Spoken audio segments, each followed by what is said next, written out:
The dust lifted first. Then the sound of the wagon wheels followed, a low wooden groan rolling across the hard pan like something dragged reluctantly toward judgment. Royce Barrett did not move. He stood with one boot braced against the fence rail, the post warm beneath his palm, the letter folded so many times it felt less like paper and more like cloth. Noon had come and gone. He had told himself he was watching the weather, the cattle, anything but the horizon.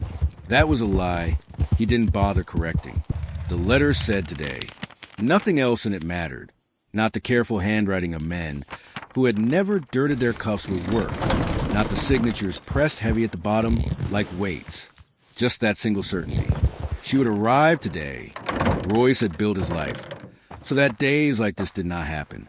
Land, animals, fences, seasons, those things obeyed rules if you respected them. People did not.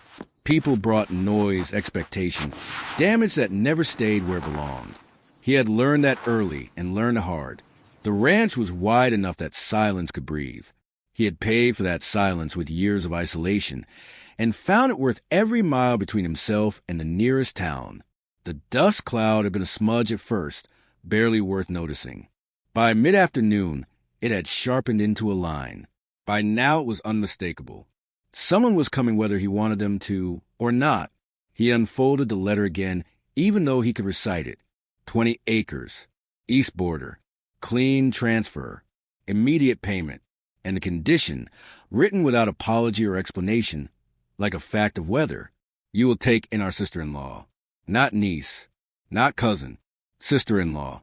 A woman bound to their family by a man now dead, and therefore in their minds, unbound from any obligation except the inconvenience of her continued existence. The sentence that followed had been colder still. She has nowhere else to go. This solves a problem for everyone. Royce had stared at that line for a long time when he first read it. He remembered thinking that it solved their problem very neatly and created one for him that no amount of fencing would keep contained. He remembered nearly tearing the paper in half and riding into town to refuse the deal. And then he remembered the land. Grazing land that would keep his herd alive through dry years. Land that would not disappear when people did. So he had signed. The wagon rolled to a stop 30 feet from the fence. The horses blew and stamped, glad for the pause. The driver stayed where he was, reins loose in his hands, a thin mustache twitching as he looked everywhere but at Royce. The Ross boy, younger of the two, always eager to be finished with unpleasant business. He jerked his chin toward the back of the wagon. She climbed down without help. That was the first thing Royce noticed. No hesitation, no reach for the driver's hand. Just a controlled descent. Boots finding ground like she had already measured the distance. She wore a dark gray dress that had known better days and survived worse ones. Dust clung to the hem. Her hair was pulled back so tightly it exposed the bones of her face, sharp and clean, as if softness had been intentionally stripped away. She reached back into the wagon and lifted a single leather bag. Old, cracked, the kind of bag that had been carried long enough to stop, pretending it might someday rest. Only then did she look at him. Her eyes were green, steady, and utterly uninterested in pleasing him. "Mr. Barrett," she said. Her voice carried easily, neither loud nor soft, as if it had learned how to survive being heard and ignored in equal measure. "I'm Clementine Ross. I assume you were told I'd be arriving today." Royce nodded once. "I was told." Good. That was it. No gratitude. No apology for existing on his land.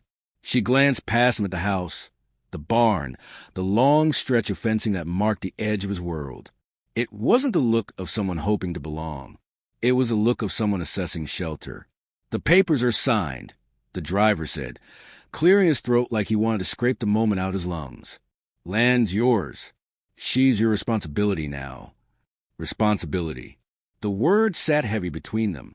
The wagon turned without waiting for acknowledgement, wheels biting into the dirt, dust rising again to swallow the retreating shape. Within moments, the Ross boy was just another dark mark dissolving into distance, relieved to leave the burden where he'd been told. Royce and Clementine stood facing each other, the silence stretching. He had questions.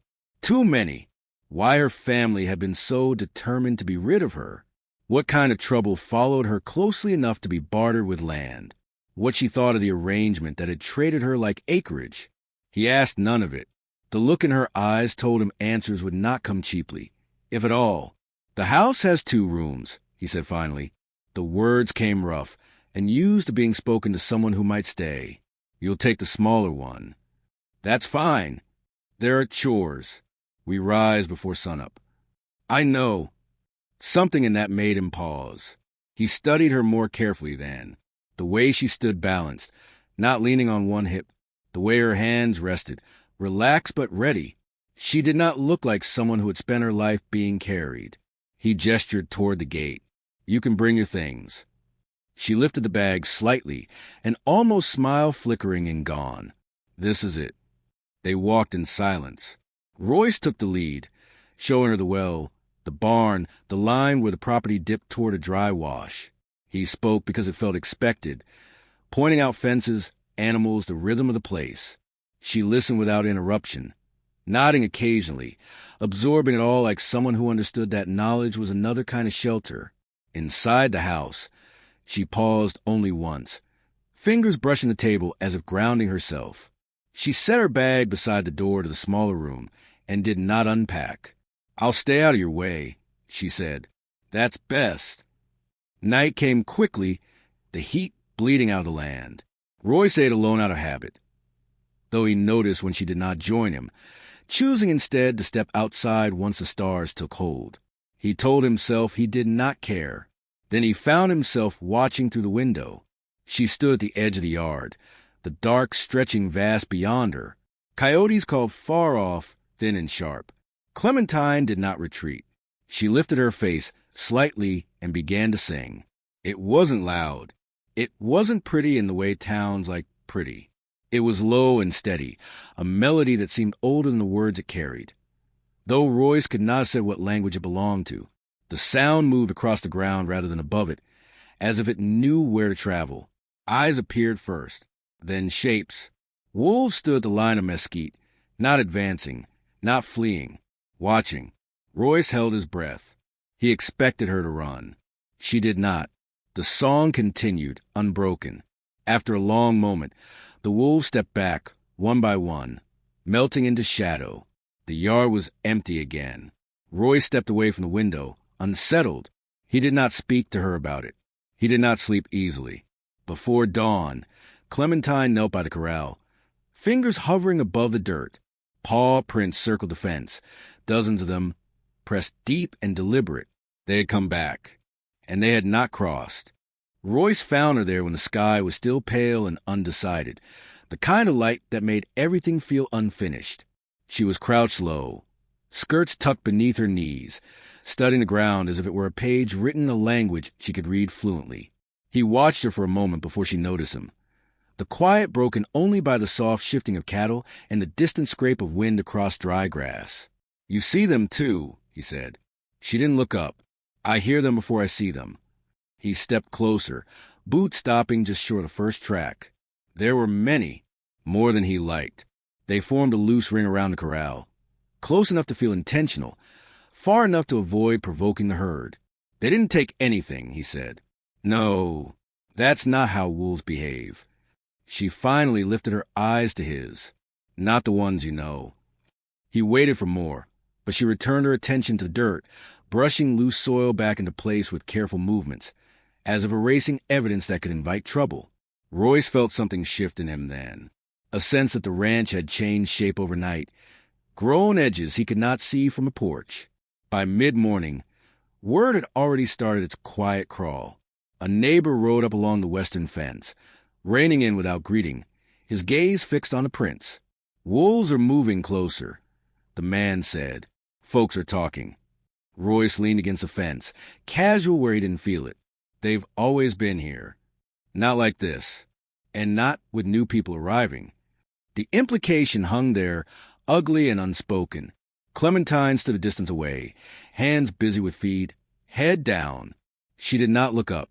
"They'll want something done," the neighbor continued. "Poison. A hunt. Town won't tolerate stock losses."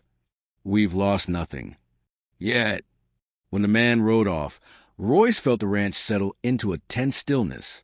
Clementine finished her work and moved on without comment, but he noticed the way her shoulders tightened, the way she kept closer to the buildings than before. The days that followed found their rhythm, strained but functional. Fences mended, troughs filled, horses brushed. Clementine worked without complaint, hands blistering and healing in equal measure.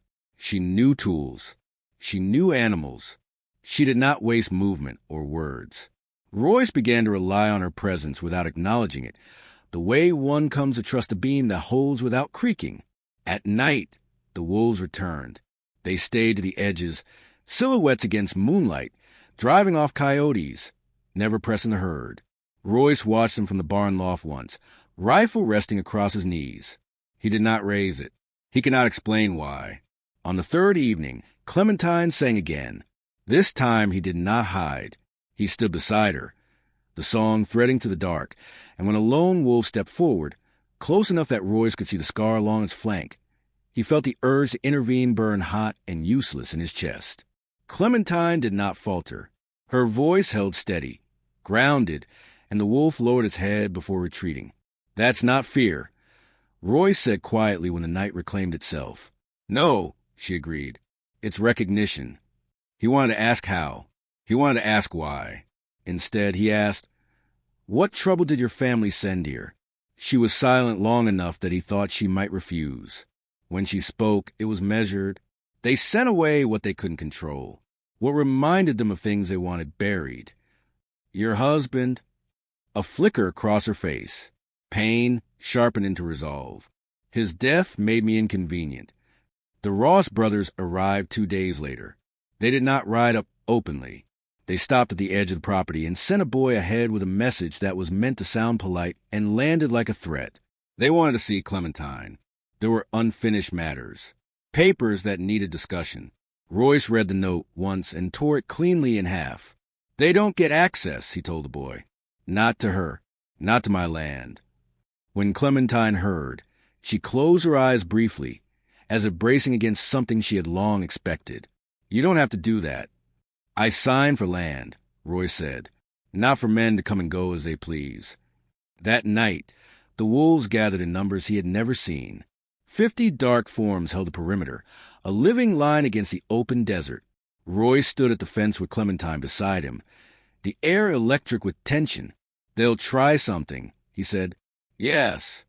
"You could leave." She shook her head. "Then they'd follow." From the shadows beyond the wolves came movement, men testing the dark, cautious and angry. A sack landed near the far fence, spilling grain that glittered with something wrong. The wolves did not approach it. Instead, they advanced as one. Royce felt the truth settle, heavy and undeniable. The ranch was no longer just his. It was being guarded by forces he did not command, standing for a woman who had been traded like land and refused to disappear. Clementine stepped forward, lifted her chin, and began to sing. The desert listened. The men in the dark hesitated. Royce could feel it the way one feels a storm pause before breaking. The wolves did not rush. They did not snarl or bare teeth. They moved with a patience that carried more weight than noise ever could, spreading across the fence line, bodies low, eyes fixed, a warning written in muscle and stillness. Clementine's voice held the night together. Royce stood close enough to feel the vibration of it through the boards beneath his boots. The song did not change to meet the threat. It did not rise or sharpen. It stayed as it was, steady as breath, as if the sound itself were a boundary no one dared cross. A man cursed softly somewhere beyond the mesquite. Another shifted his weight. The sack of grain lay untouched, dew beginning to gather on its surface. The wolves angled their bodies, cutting off any approach without closing distance, an invitation to reconsider that required no explanation. After a long, tense stretch of time, the men withdrew. Not quickly, not cleanly.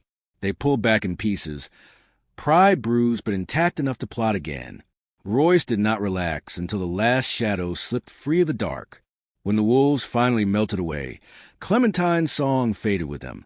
The night exhaled. She turned to him then, and for the first time he saw something like exhaustion slip through her control. "They won't stop." "I know." Silence settled between them, heavier than before, but different now.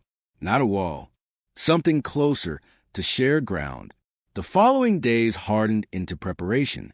Royce moved cattle closer to the house at night, reinforced the corral, checked every fence post twice. Clementine worked beside him, matching his pace, never slowing him down.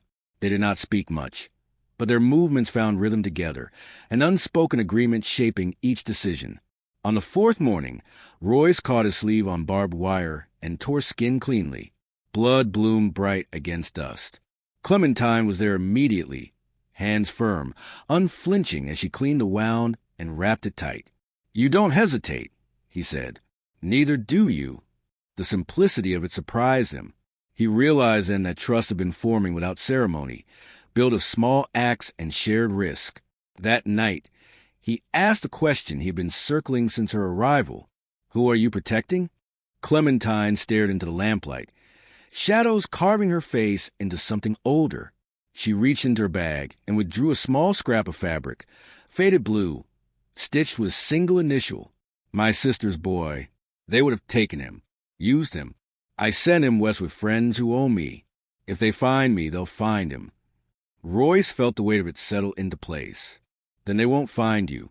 Her eyes lifted, searching his face for doubt. Finding none. She nodded once, the gesture almost reverent. The town called a meeting 2 days later. Wolves were a danger. Something had to be done. Royce stood among men who had known him for years and felt newly alone. When he spoke, it was plain and steady. No stock lost. No aggression shown. Any attempt to poison or hunt would be answered. Murmurs rippled. Threats followed, thinly veiled. That night, torches appeared on the far ridge. The raid came with sound, boots, ropes, low voices, the crackle of flame. Royce moved with purpose, guiding cattle into the barn, locking gates, positioning lanterns where they would confuse rather than illuminate. Clementine stepped into the open yard and began to sing, her voice cutting through chaos with unwavering calm. The wolves answered without a sound. They moved like water poured into shape, driving horses sideways, splitting men apart, forcing shots into empty dark. Royce faced the Ross brothers near the corral, recognition flashing in their eyes before rage took over. "You should have stayed gone," one hissed. "She was never yours to send," Royce replied. A struggle. Words spilled under pressure. Of forged papers, of a death hurried and explained away, of inheritance stolen cleanly. Dawn crept in as the last of the raiders fled. Their courage burned out. When the light finally broke, the ranch stood scarred but standing. Wolves watched from the ridge, silhouettes against the pale sky, then turned away as one. Royce and Clementine sat on the porch steps, dust-streaked and spent. No grand declarations passed between them, just quiet truth. "You can stay," he said. "I already have," she answered. At dusk, she sang once more. The wolves appeared on the horizon, 50 dark shapes holding the line between past and future. For the first time, the ranch felt like more than land. It felt like family. The next morning did not feel victorious. It felt quiet in a way that asked to be handled gently. Royce rose before the sun out of habit and found Clementine already awake, sitting at the table with a cup of coffee gone cold between her hands. She looked up when he entered, not startled, as if she had been listening for his steps. "They won't be back," she said. He believed her. Outside, the ranch wore its wounds plainly. A fence post burned black at the top. One gate hung crooked on its hinges. Hoof prints and boot marks tangled together in the dirt like a story written by too many hands. Royce walked the perimeter slowly, cataloging damage the way he always had. But this time he did not feel alone in it. Clementine followed, not hovering, just there. They found where the wolves had stood their ground. The earth was churned but clean. No blood, no bodies, only the unmistakable mark of force applied with restraint. "They didn't cross," Royce said. "They never do unless there's no other choice." He nodded, absorbing it. He had spent his life believing that strength announced itself loudly. The wolves had taught him otherwise. By midday, a deputy rode up, stiff-backed and wary. He took in the signs, the scorched fence, the tracks leading away. "Town's talking," he said. but they're not eager to talk too loudly. Royce handed him the papers Clementine had produced from her bag that morning. Copies hidden well, bearing signatures that did not belong to honest men. The deputy read them twice, jaw tightening. This changes things. Yes. The man tipped his hat, the gesture awkward but respectful. I'll see this goes where it should. When he rode off, Clementine released a breath she'd been holding for years. The days that followed rebuilt what had been broken. Neighbors came quietly, offering boards, nails, hands. No one mentioned wolves. No one mentioned the night. It was understood that some things endured better when left unnamed. Clementine unpacked her bag at last. There wasn't much in it. Clothes folded thin from wear. A book with its spine cracked from rereading. The blue scrap of fabric, which she tucked into the small drawer beside her bed. She did not hide it anymore. Royce noticed the changes in himself gradually. He noticed that he set an extra cup on the table without thinking, that he listened for her voice in the yard and felt easier when he heard it, that the silence he had once prized now felt incomplete without her moving through it. One evening, as the light softened and the heat bled out of the ground, Clementine stepped onto the porch and began to sing, not in warning, not in defense, just because the day had earned it. Roy stood beside her, hands resting on the rail. On the ridge, shapes appeared, familiar and calm. 50 wolves settled into place, watching without claim or demand. They did not need her song anymore. They stayed anyway. The ranch breathed. The land held. And for the first time in a long while, Royce Barrett understood that permanence was not found in isolation, but in what chose to stand with you when the dark came.